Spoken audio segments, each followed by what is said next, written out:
Vic-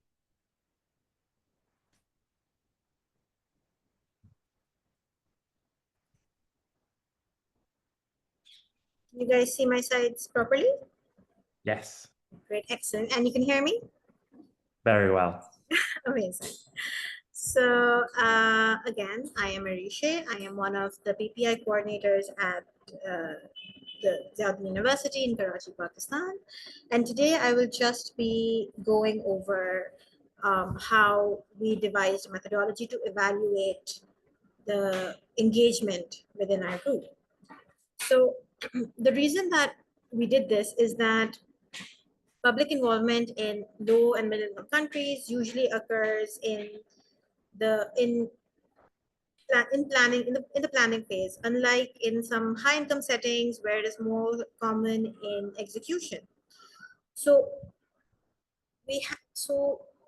and in LMICs, engagement is influenced by community gatekeepers, structural imbalances such as poverty, limited healthcare, structural imbalances, and there's a lot of difference between how engagement is done in low and middle income countries versus high income countries.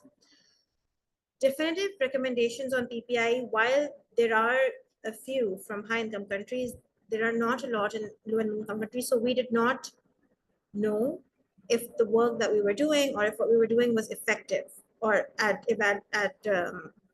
what we were trying to achieve. So we developed this protocol with the objectives to evaluate the engagement process and experiences of patient and public members and researchers of the PPI group, and to identify the barriers and facilitators to public and patient engagement within the PPI group. The way we did this was that we designed the study as an explanatory sequential mixed method design in which we have elements of both quantitative and qualitative methodologies.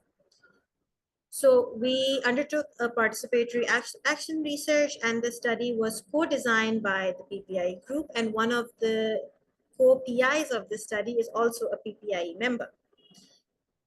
The quantitative phase of the study involves the administration of the public and patient engagement evaluation tool, which I will speak about in detail in just a bit,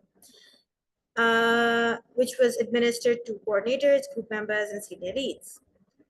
The results of this then will guide the qualitative phase of the study where we are exploring in-depth analysis of experiences through semi-structured questionnaires, and we will triangulate the findings through document review. Okay. So the public and patient engagement and evaluation tool is developed by researchers at the McMaster University in Canada. This tool was designed to capture experiences, perspectives, and involvement of members on a series of Likert scale items, and can facilitate researchers to identify strengths in their engagement approach, as well as highlight any areas that require improvement. So this tool typically consists of 3 distinct forms for different types of participants. The first form is the participant questionnaire, which we administer to our PPIE members.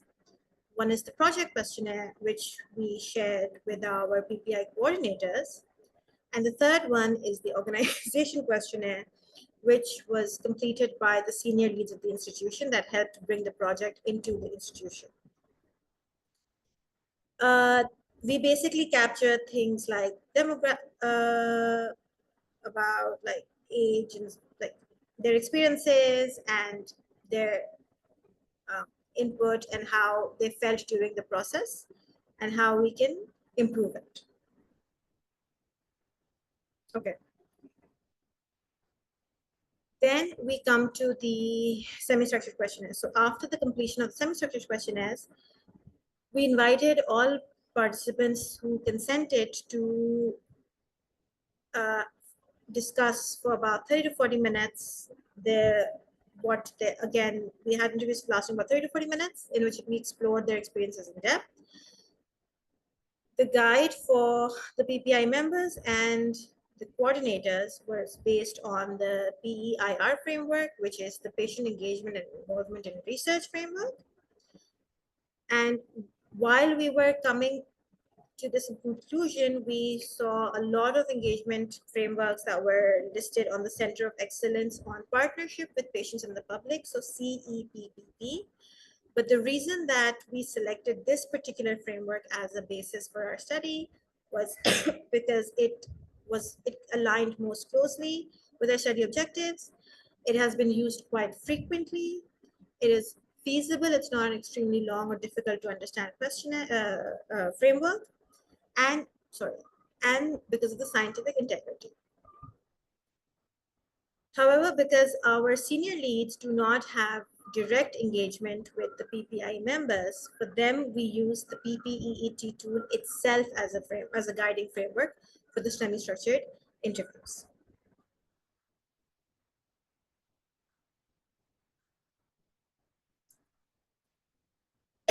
So after we have the questionnaires and the semi-structured interviews, we will use project documentation to triangulate findings and fill out any missing gaps of information that we have not been able to achieve from the other two methods. This includes the project logs, so meeting minutes of each meeting, debrief notes that the coordinators have after every PPI coordinator meeting, and member participation profiles called the My Involvement Profile. Now, these profiles were completed by the members with the coordinator in interviews before the first PPI meeting that was held in the university. And the purpose of these profiles is to get a better understanding of each member, their expectations, any requirements, and how they think that this is a right fit for them, and if we are a right fit for them, and if this is a good use of their time. So in that document, we adapted a template which was developed by Shaping Our Lives. And so we will use these documents to complete any bits of information that we felt are missing from during our research process. So to date, this study is underway. We have received ethics approval from both the OXTRAC, which is the Oxford Tropical Research Ethics Committee, and the ZUERC, our local institutional IRB. And we have received 9 responses out of 14, out of a sample of 14 members, which includes PPI members, both current and past, 3 PPI coordinators, and 2 institutional leads. So we have 9 responses, and we have 12 interviews that have been verified and are now due for analysis. But some preliminary results that we've received from our data is that there was wide agreement between the members that there has been adequate support provided by the coordinators, communication has been clear, project objectives have been clear since day one, and there has been a positive environment for the members to share their thoughts and opinions during the meetings. They felt valued, they felt heard, and they've considered these meetings to be a good use of their time. At the same time, the coordinators also agree that sufficient time has been spent on devising the objectives, on recruitment and collaboration strategies, just to ensure that the work we do is effective and impactful. So it's not about how fast you do it, but it's about how meaningfully we get the work done. The institutional leads, sorry, also believe that while this was a very new thing that was being undertaken by the university, they feel very positively towards it and believe that the impact that we show through our project and our findings is going to help in continuing this work or getting more funding, or basically encouraging the institutions to also take this up as a part of their regular systems or strategies or policies.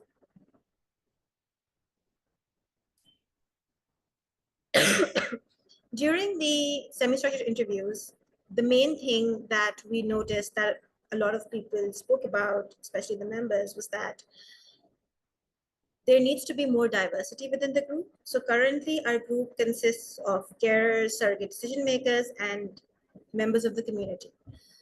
Members and the coordinators believe that there needs to be a wide representation of either patients or trial participants themselves to give input on the work that we're doing together. There has been conversation on compensation, what the right amount should be, and what some people feel very, very strongly that they should be paid for their time and effort, while some believe that this is not something that they would look at, like this is not something that they want, and they'd rather that this money goes to some charitable organization or something, and they don't do it for the money. So we've had some discussions around this as well. They think to enable more clear communication on how much they were able to contribute, they've suggested maybe having anonymous feedback surveys after the meetings, just so that people can mention whether they felt like they were able to contribute in this particular meeting or not. To create, there was also a suggestion to create a member pool. So because these members, they volunteer their time, they're not bound by any contracts, so there's nothing that binds them to the group apart from their will.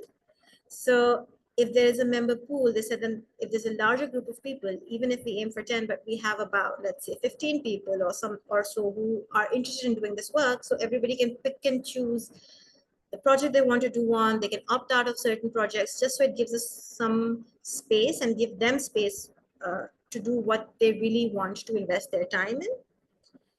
And then we had some, again, conversations about the difficulty of embedding such work in an organization that is very new to the entire concept itself. So making sure all the processes are streamlined and even convincing the institutions at times about the importance and impact of certain work. So those were a few of the challenges that have been spoken about quite widely during these interviews. Again, so how can we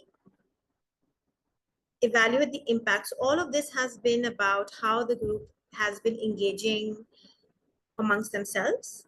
But I think the question that we have now is, while we're assessing engagement, and by the end of it, we will have a proper analysis of data-driven analysis of how we can improve engagement here, which can then also be shared with other budding networks within Pakistan and similarly in the region for those who have similar setups in developing countries. But in order to evaluate the impact of this, we are thinking about ways of how we can measure outcomes about, such as tracking what has actually changed due to PPIE. Has there been an impact on recruitment or consent processes, or how relevant the outcomes have become of the research studies. We are going to report our findings using the GRIP2 tools, just so that there is generalizability and anybody else who wants to compare is able to do so.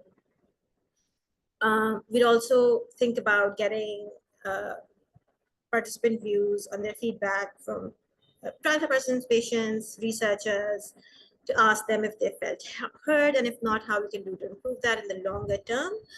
Short-term analysis might include changes to design of the study and early recruitment and things like. Long-term is more sustained relationship building, partnerships, influencing policy and research. So those are some things that we're thinking about, but haven't done yet.